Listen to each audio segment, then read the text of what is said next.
Ano yung kinakain mo? Balot. Kumakain ka pala niyan?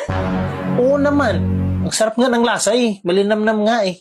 Kadiri ka naman. Ang daming balahibo. Daming balahibo ba yan? Ay, tingnan mo.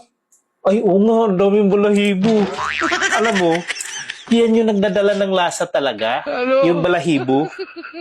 Tsaka, ang balot, may balahibo naman talaga.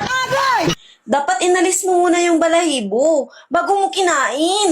Pag inalis ko yung balahibo, di hindi na balot yun. Yan ngayon nagpapalasa lalo eh. Yung balahibo eh. Kung ang balahibo nagpapalasa at nagpapasarap, eh bakit ako pinapaahit mo? Hindi naman kasi pwede lagyan ng suka yan eh.